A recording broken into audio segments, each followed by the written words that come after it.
Hello, welcome student. Today we are going to start the new chapter, that is sample queries in SQL.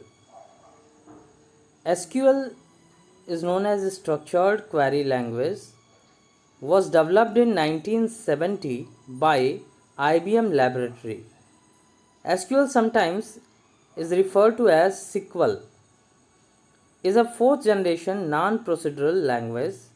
The non-procedural language, see, there are two types of language. If we talk about high level language, procedural language and non-procedural language.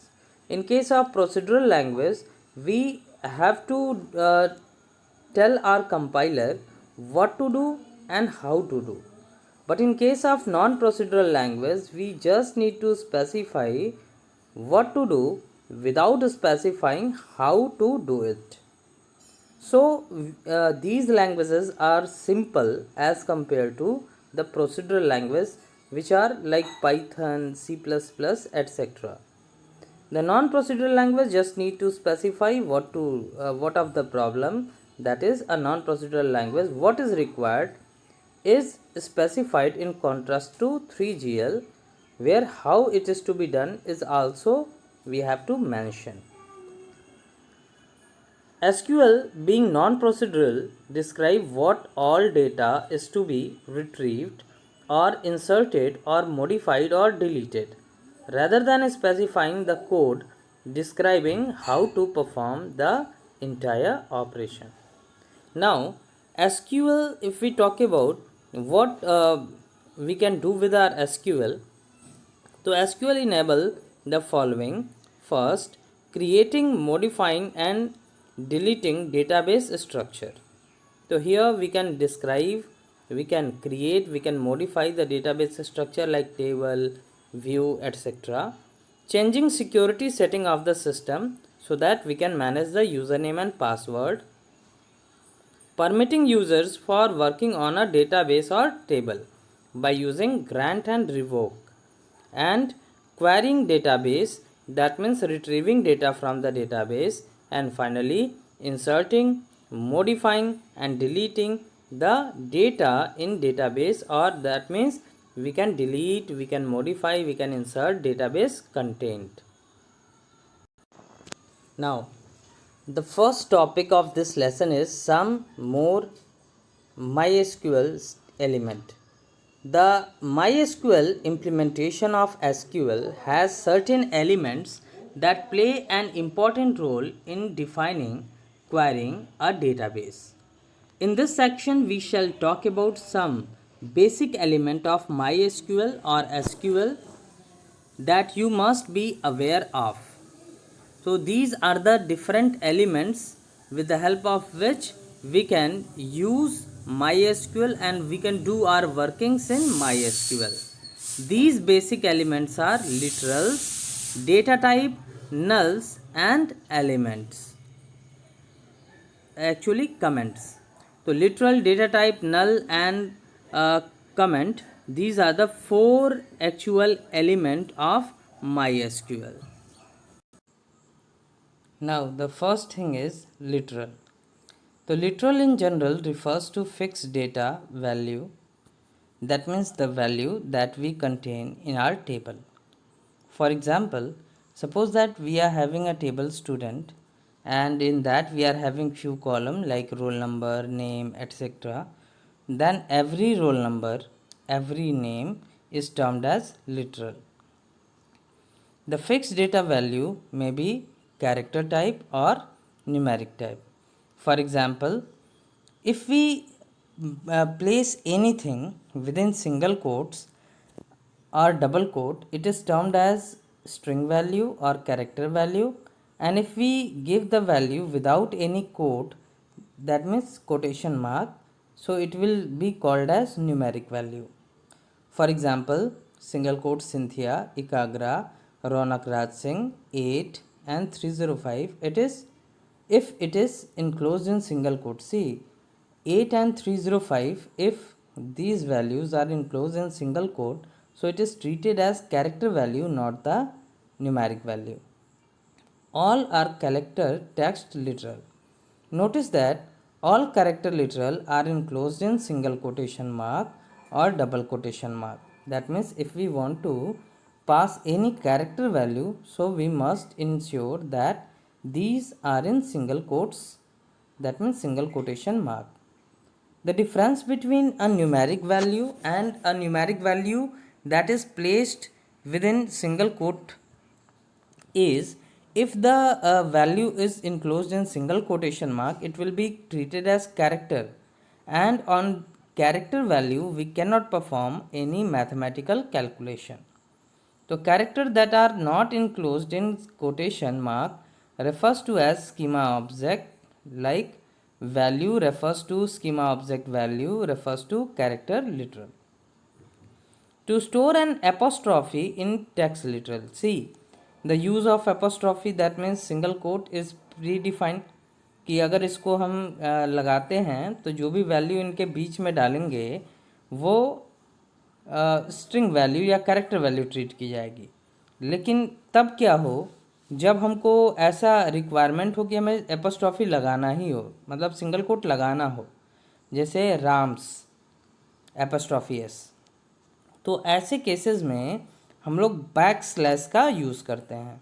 तो to store an apostrophe in text literal you should use back slash followed by apostrophe. Like अगर हमें कुशज लिखना है तो हम लिखेंगे Kush back slash apostrophe s, तब जाके ये डेटाबेस में कुशज करके स्टोर होगा।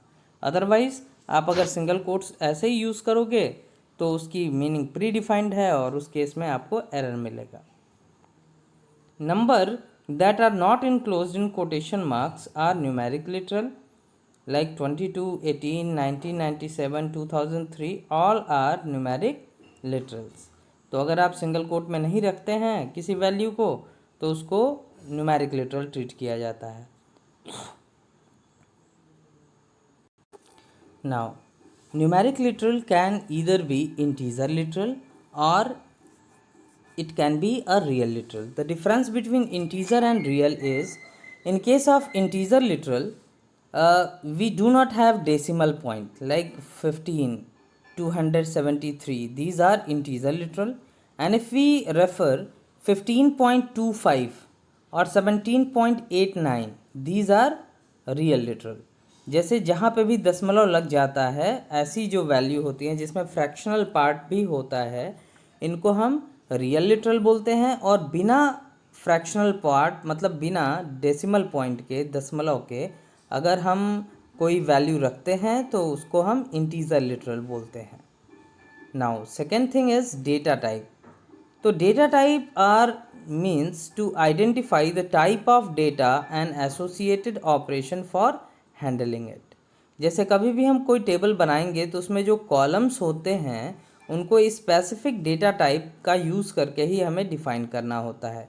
तो ये बताते हैं कि जो कॉलम है उसमें किस टाइप की वैल्यू होल्ड की जाएगी और उस पर कौन से ऑपरेशन परफॉर्म किए जाएंगे। जैसे अगर कोई कॉलम न्यूमेरिक हमने बना दिया तो उस पर हम numerical calculation like addition, subtraction, multiplication हम कर सकते हैं।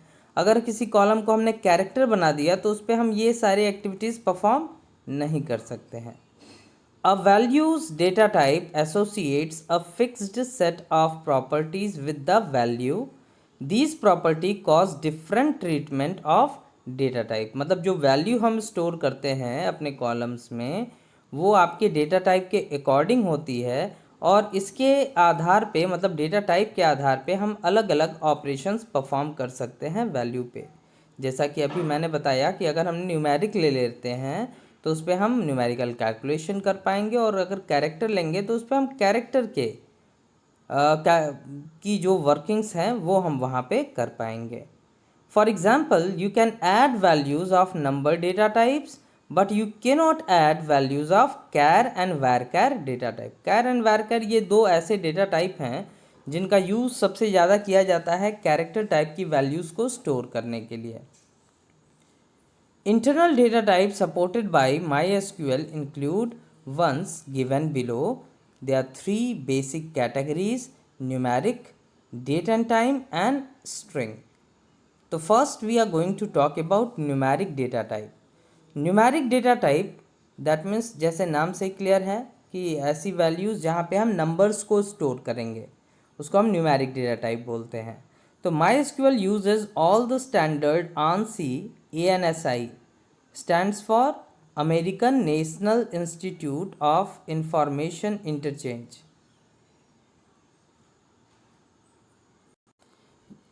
SQL numeric data type. The following list shows the common numeric data type and their description. The first thing is int। ये वो डेटा टाइप है जिसका हम सबसे ज़्यादा यूज़ करते हैं। जब भी हम डेटाबेस में न्यूमेरिक टाइप की वैल्यूज़ स्टोर करना चाहते हैं तो सबसे ज़्यादा इंट टाइप को ही हम प्रेफरेंस देते हैं। A normal sized integer that can be signed और अनसाइंड। अब देखो साइंड और अनसाइंड में डिफरेंस क्या है। अगर न्यूमेरिकल वैल्यू हम स्टोर कर रहे हैं तो ये दो टाइप की होती है, साइंड या अनसाइंड। जैसे अगर केवल पॉजिटिव वैल्यू हम स्टोर करेंगे तो इसको हम बोलेंगे अनसाइंड, और अगर हम पॉजिटिव के साथ साथ नेगेटिव वैल्यू भी स्टोर कर सकेंगे तो इसको हम बोलेंगे signed. If signed the allowable range is from -2147483648 से 2147483647 तक, and if unsigned it allowable range is from 024294967295। तो ये रेंज होती है। जैसे अब ऐसे समझो अनसाइंड है तो ज़ीरो से लेके हम वैल्यू को स्टोर कर रहे हैं, नेगेटिव वैल्यू हमें स्टोर करनी नहीं है, तो हमारा जो रेंज होगा वो 024294 एंड सो ऑन होगा। और अगर हमें अनसाइंड की जगह पे साइंड वैल्यू स्टोर करनी है तो नेगेटिव में भी हम वैल्यू स्टोर करेंगे और पॉजिटिव में भी स्टोर करेंगे। तो ऐसे केसेस में -2147483648 से लेके पॉजिटिव में हम स्टोर कर पाएंगे। तो अगर हम देखो रेंज की बात करें तो रेंज तो लगभग दोनों का सेम है, लेकिन अगर हमें बड़ी वैल्यू स्टोर करनी है और वो नेगेटिव नहीं है तो हम अनसाइंड यूज़ करते हैं, अदरवाइज हम साइंड यूज़ करते हैं। You can specify a width up to 11 digits, मतलब यहाँ पे 11 डिजिट तक की वैल्यू को आप स्टोर कर सकते हो। Then after we are having tiny int, नाम से ही छोटा है, टीनी छोटा इंटीजर। तो a very small integer that can be signed और unsigned. If signed the allowable range is -128 से पॉजिटिव में 127, and if it is a unsigned then we can store 0 to 255। you can specify a width up to 4 characters। अब यहाँ पे 4 character including symbol of sign, that means minus और plus. Then after we are having small int, तो a small integer that can be signed और unsigned. If signed the allowable range is -32768 से positive में 32767, and if unsigned then 0263535, and here we can specify a range of 5 digits. तो देखो यहाँ पे तीन जो हमारे बेसिक डेटा टाइप मिल रहे हैं हमें। अगर हमें इंटीजर वैल्यू स्टोर करनी है, int, small int and tiny int. अब इसका अपने जो हमारा एरिया ऑफ एप्लीकेशन है और जैसा हमारा वैल्यू हमें स्टोर करना है उसके आधार पे इनका हम सिलेक्शन करते हैं, लेकिन हम प्रेफरेंस देते हैं इंट को, क्योंकि इंट में हम छोटी वैल्यू तो स्टोर कर ही सकते हैं, अगर हमें बड़ी वैल्यू भी स्टोर करनी हो तो भी हम आसानी से कर सकते हैं। Then after we are going to talk about those data type, those numeric data type that are use to store fractional part. तो इसमें सबसे पहला आता है फ्लोट, बट उससे पहले दो और बच गए हैं, medium int and big int. अगर हम मीडियम इंट की बात करें तो ये स्मॉल इंट से बड़ा होता है और बिग इंट से छोटा होता है।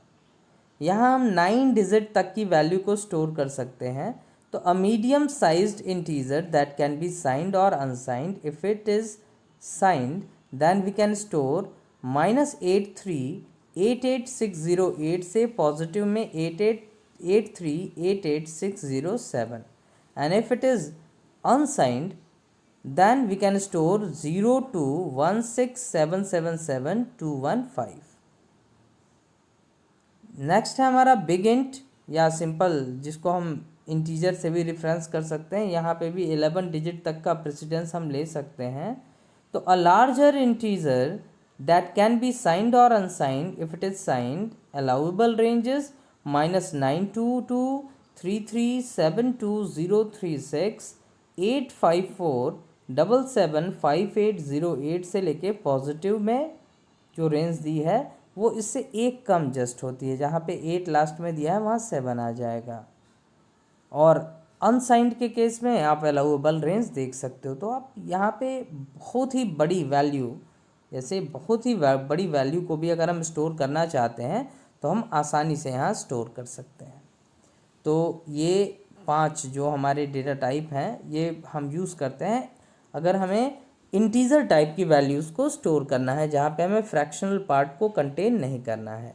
Then after we are having float.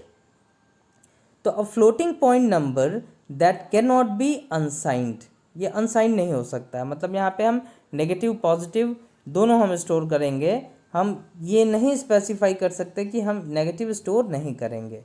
तो you can define the display length m and the number of decimal point d। तो यहाँ पे दो चीज़ें होती हैं, एक दशमलव से पहले की वैल्यू और दूसरी दशमलव के बाद की वैल्यू। दशमलव के पहले की जो वैल्यू है उसको हम m से रिप्रेजेंट कर रहे हैं एंड दशमलव के बाद की जो वैल्यू है उसको हम d से रिप्रेजेंट कर रहे हैं। जैसे अगर हमने लिखा 15.95, तो 15 इज़ m पार्ट जिसको बोलते हैं मैंटिसा पार्ट, एंड देन जो दशमलव के बाद की वैल्यू है उसको हम d से रिप्रेजेंट कर रहे हैं। This is not required and will default to 10,2 where 2 is the number of decimal and 10 is the float a total number of digit. Decimal precision can go up to 24 places for the float. अब इसको ऐसे समझ सकते हो कि अगर हमने define किया है फ्लोट 10,2, तो इसका मतलब ये है कि टोटल हम 10 डिजिट का नंबर स्टोर कर सकते हैं। टोटल 10 डिजिट का नंबर स्टोर कर सकते हैं। और 2 ये रिप्रेजेंट कर रहा है कि दशमलव के बाद हम 2 पॉइंट तक की वैल्यू स्टोर कर सकते हैं। मतलब क्या है कि जो सबसे बड़ी वैल्यू हम इसमें स्टोर कर पाएंगे वो 8 टाइम 9.99 होगी, क्योंकि टोटल 10 डिजिट है। तो दशमलव के बाद और दशमलव से पहले दोनों मिला के हम 10 डिजिट स्टोर कर सकते हैं, लेकिन दशमलव के बाद 2 डिजिट आएंगे। अगला है हमारा डबल MD। तो डबल MD में भी देखो यहाँ पे सेम वर्किंग होती है। यहाँ पे भी हम दशमलव से पहले की वैल्यू स्पेसिफाई करते हैं और उसके बाद की वैल्यू को स्पेसिफाई करते हैं।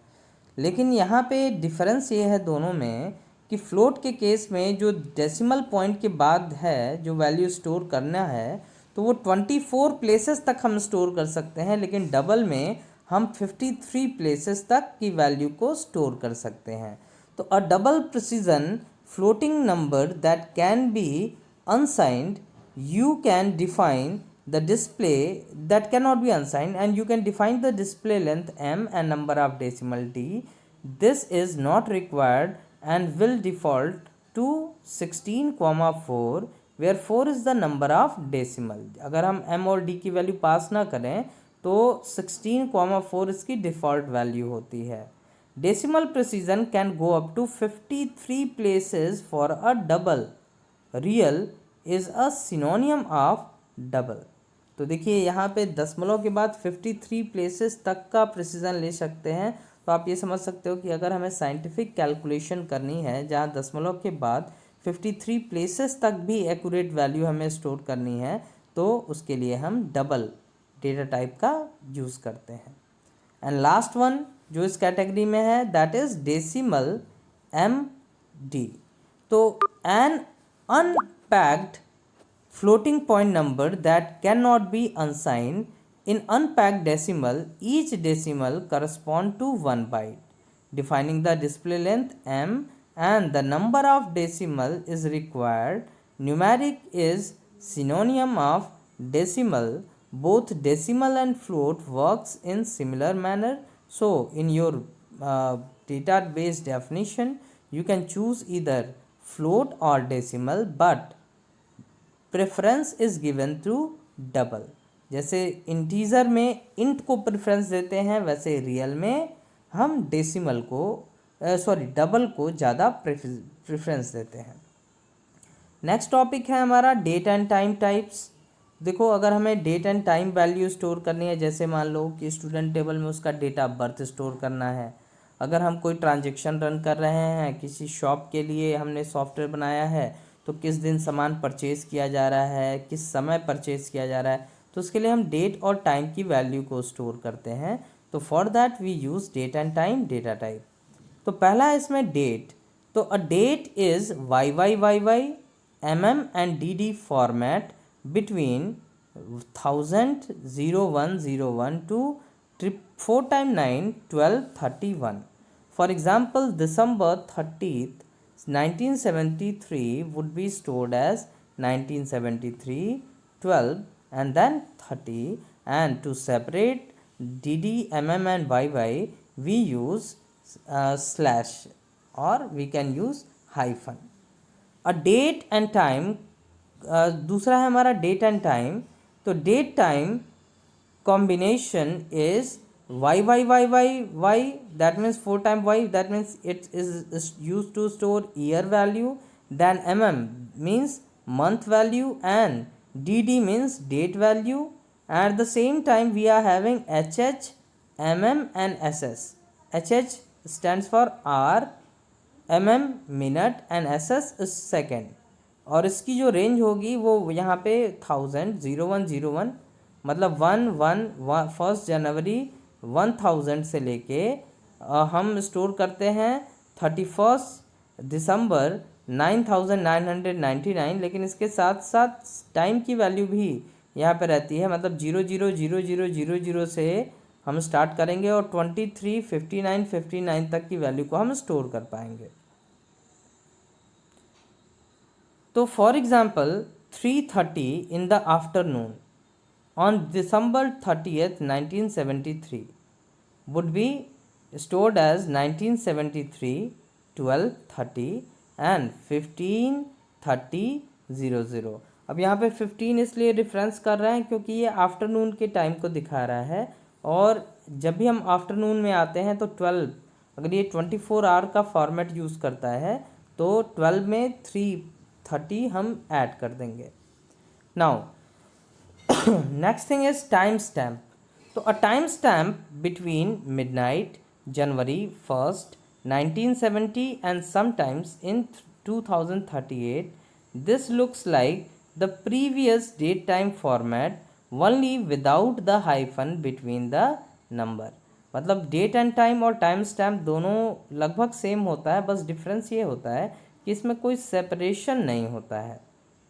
इसका जो फॉर्मेट होगा वो आप इस तरीके से एग्जांपल वाइज समझ सकते हो कि 3:30 आफ्टरनून में अगर December 30th 1973 को रेफरेंस कर रहे हैं तो ये होगा 1973 12:30 15:30 एंड 00। मतलब आप देखो प्रीवियस वाले एग्जांपल और इसमें तो स्पेसेस और हाइफन्स और कॉलम्स हम यहाँ पे हटा दिए हैं।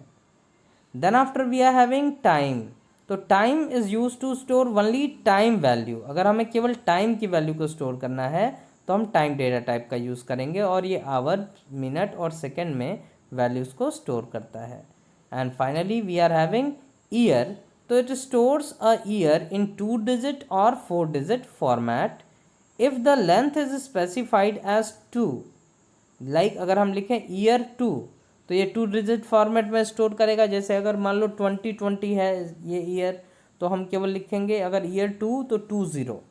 अगर हमने लिखा ईयर 4 तो उस समय हम 2020 स्टोर कर सकते हैं। Year can be 1970 to 2069, that means 70 to 69 if the length is specified as 4। year can be 1901 to 2155, the default length is 4। okay, now moving forward